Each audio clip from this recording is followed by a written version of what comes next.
వర్యులు శ్రీ సత్యకుమార్ యాదవ్ గారిని ఆహ్వానిస్తున్నాం. భారత్ మాతాకి. దార్శనిక నాయకులు, ఆంధ్రప్రదేశ్ రాష్ట్ర గౌరవ ముఖ్యమంత్రి వర్యులు గౌరవనీయులు శ్రీ నారా చంద్రబాబు నాయుడు గారికి, కేంద్ర ఆర్థిక శాఖ మంత్రులు గౌరవనీయులు శ్రీమతి నిర్మలా సీతారామన్ గారికి, నా మంత్రివర్గ సహచరులు డాక్టర్ డోలా వీరాంజనేయ స్వామి గారికి, శ్రీ పయ్యవుల కేశల్ గారికి, గౌరవ శాసనసభ్యులకి, ఇవాళ ఇంత పెద్ద సంఖ్యలో ఈ స్వాస్థ్ నారీ సశక్త్ పరివార్ కార్యక్రమానికి విచ్చేసిన పెద్దలకి, అంగన్వాడీ, ఆశా, ఇతర వైద్య సిబ్బందికి అందరికీ కూడా నమస్కారం. ముందుగా అభివృద్ధికి చిరునామాగా నిలిచి ఆంధ్రప్రదేశ్ని అభివృద్ధి పదంలో ముందుకు తీసుకెళ్ళి కేవలం దేశంలోనే కాదు, ప్రపంచంలో, యావత్తు ప్రపంచంలో ఉంటున్న భారతీయులందరికీ కూడా ఆంధ్రప్రదేశ్ అంతే అది ఒక అభివృద్ధికి అడ్రస్గా మార్చి ఇవాళ ప్రపంచవ్యాప్తంగా ఉంటున్న అనేక మంది ఐటీ ఉద్యోగస్తుల్ని తయారు చేసి ఆంధ్రప్రదేశ్కు ఒక ప్రత్యేకతను సాధించి ఇచ్చిన గౌరవ ముఖ్యమంత్రి చంద్రబాబు నాయుడు గారికి నేను ఈ స్వాస్థ్ నారీ సశక్త్ పరివార్ కార్యక్రమానికి హృదయపూర్వకంగా స్వాగతం పలుకుతున్నాను. 6.5 సంవత్సరాలుగా కేంద్ర ఆర్థిక శాఖ మంత్రిగా ఉంటూ రికార్డు స్థాయిలో 8 బడ్జెట్లను పార్లమెంట్లో ప్రవేశపెట్టి ప్రతి బడ్జెట్లోనూ ప్రజలు అడిగినా అడక్కపోయినా అనేక రకాలైన వరాలు ఇస్తూ ఆర్థికంగా చితికిపోయిన ఈ దేశ ఆర్థిక వ్యవస్థని గాడిలో పెట్టి ఇవాళ ప్రపంచంలోనే 4వ స్థానంలో అతిపెద్ద ఆర్థిక వ్యవస్థ నిలబడడానికి ప్రధాన కారణంగా ఉంటున్న, అదేవిధంగా ప్రపంచం యావత్తు విస్తుపోయేలాగా అత్యధిక వృద్ధి రేటుతో ఇవాళ భారత్ పయనిస్తున్న తీరు, ఈ నెల 22వ తేదీ నుంచి జిఎస్టీని మరింత సరళీకృతం చేసి పేద, బడుగు, బలహీన, మధ్యతరగతి, అది ఈ వర్గం ఆ వర్గం కాకుండా అందరి జీవితాల్లో వెలుగులు నింపేలాగా వరాలు కురిపించిన శ్రీమతి నిర్మలా సీతారామన్ గారికి కూడా నేను ఉదయపూర్వకంగా స్వాగతం పలుకుతున్నాను. ఇవాళ చాలా పవిత్ర దినం, భగవాన్ విశ్వకర్మ గారి జన్మదినం, జయంతి. అదేవిధంగా ఇవాళ విశ్వ నాయకుడిగా ఎదిగి భారతదేశానికి, భారతీయులకి ప్రపంచవ్యాప్తంగా గౌరవాన్ని, కీర్తిని సాధించి పెట్టిన మన అందరి ప్రియతమ నాయకులు నరేంద్ర మోడీ గారి జన్మదినం కూడా. ఈ సందర్భంగా అందరి తరపున నేను ప్రధాని నరేంద్ర మోడీ గారికి జన్మదిన శుభాకాంక్షలు తెలియజేస్తున్నాను. ఇవాళ ఒక మంచి కార్యక్రమానికి శ్రీకారం చుట్టి స్వాస్థ్ నారీ సశక్త్ పరివార్, ఆరోగ్యవంతమైన మహిళ, శక్తివంతమైన కుటుంబం. ఒక మహిళ ఆరోగ్యవంతంగా ఉంటే ఆ కుటుంబం బాధ్యతలను పూర్తిగా తీసుకోగలదు, ఆ కుటుంబాన్ని సంరక్షించగలదు, పిల్లలకు ఉజ్వల భవిష్యత్తునివ్వగలదు. కాబట్టి మహిళని ఆరోగ్యవంతంగా ఉంచాలనే ఒక సదుద్దేశంతో ఈ కార్యక్రమానికి వాళ్ళ దేశవ్యాప్తంగా ప్రారంభించి కొన్ని లక్షల ఆరోగ్య కేంద్రాల్లో, హెల్త్ ఫెసిలిటీస్లో ఇవాళ ఉచితంగా హెల్త్ క్యాంపులు నిర్వహించడం జరుగుతుంది. 8 విభాగాల్లో ఆరోగ్య పరీక్షలు నిర్వహిస్తూ, అది నాన్ కమ్యూనికబుల్ డిసీజ్ కావచ్చు, క్యాన్సర్ పరీక్షలు కావచ్చు, లేదా చిన్నపిల్లలకి టీకాలు ఇవ్వడం కావచ్చు, లేదా నూనె, చక్కెర, ఉప్పు వినియోగం తగ్గించడం విషయంలో కావచ్చు, ఈ రకంగా అనేక రకాల విభాగాల్లో ఇవాళ పరీక్షలు, అవగాహన కల్పిస్తూ మన రాష్ట్రంలో కూడా ఇప్పటికే 15,600 ప్రధానమంత్రి గారు కాసేపు ముందే ప్రారంభించారు. 15,672 వివిధ ఆరోగ్య కేంద్రాల్లో ఇవాళ ఉచితంగా పరీక్షలు నిర్వహించబడుతున్నాయి. దాంట్లో gynaecology, ophthalmology, ENT, dermatology, dentist, ఇతరత్ర స్పెషలిస్టులు 8,200 మంది స్పెషలిస్టులు. అదేవిధంగా రాష్ట్ర వ్యాప్తంగా వేల సంఖ్యలో ఉన్న ఆశాలు, ఏఎన్ఎంలు, సిహెచ్ఓలు, అంగన్వాడీలు, అదేవిధంగా స్వయం సహాయక బృందాలకు సంబంధించిన వారిని కూడా ఈ కార్యక్రమంలో భాగస్వాములు చేస్తూ అవగాహన, ఉచితంగా పరీక్షలు కూడా నిర్వహించే ప్రయత్నం చేస్తున్నాం. ఇప్పుడు ప్రధానమంత్రి గారు ప్రారంభించిన తర్వాత ఈ 17,672 ఆరోగ్య కేంద్రాల్లో ఇప్పటికే 80,000 మందికి పైగా ఉచితంగా పరీక్షలు నిర్వహించడం జరిగింది.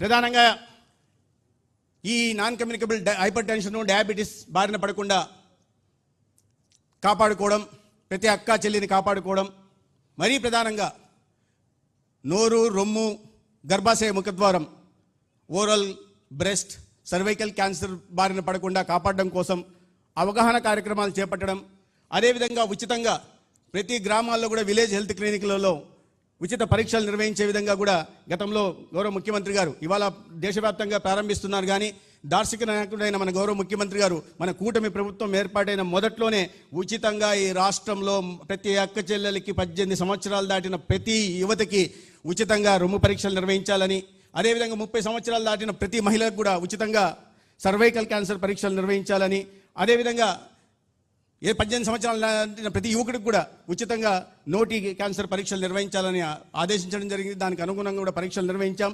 4,10,00,000 మంది టార్గెట్గా పెట్టుకుంటే 2,92,00,000 మందికి ఇప్పటికే పరీక్షలు నిర్వహించడం జరిగింది. కానీ దాని క్వాలిటీలో కాస్త తేడాలు ఉన్న కారణంగా మరీ ముఖ్యమంత్రి గారు మరీ ఒకసారి సమీక్ష చేసిన తర్వాత అది కాదు, మరీ ఇంకొకసారి రీఓరియంటేషన్ ప్రోగ్రామ్ చేసి ఈ 18,000 మంది హెల్త్ ప్రొఫెషనల్స్ని దీంట్లో భాగస్వాములు చేస్తూ 250 మంది సూపర్ స్పెషలిస్ట్ని దీంట్లో భాగస్వాములు చేస్తూ మళ్ళీ పరీక్షలు నిర్వహించాలి. అదేవిధంగా ప్రతి జీజీహెచ్లో కూడా ప్రివెంటివ్ ఆంకాలజీ యూనిట్లను పెట్టాలా, ముందు గుర్తించాలా, గుర్తించిన తర్వాత వారికి చికిత్స నిర్వహించాలా, చికిత్స అందించాలా, నాణ్యమైన చికిత్సను అందించాలా. ప్రాణాలు ఏ కుటుంబం కూడా దీని కారణంగా ప్రాణాలు కోల్పోకూడదు, ఏ కుటుంబం కూడా ఆర్థికంగా క్యాన్సర్ కారణంగా ఆర్థికంగా చితికిపోవద్దనే ఉద్దేశంతో వారు ఇవాళ మరి ఒకసారి ఈ 4,10,00,000 మందికి ఇవాళ ఉచితంగా క్యాన్సర్ పరీక్షలు నిర్వహించడానికి కూడా ముఖ్యమంత్రి గారు ఇప్పుడే ప్రారంభం చేశారు. ఈ కార్యక్రమానికి ముందు ఈ లక్ష్యం ఒకటే, అందరి ఆరోగ్యం కాపాడడం, అందరికీ పోషకాహారం అందించడం, ఎవరు కూడా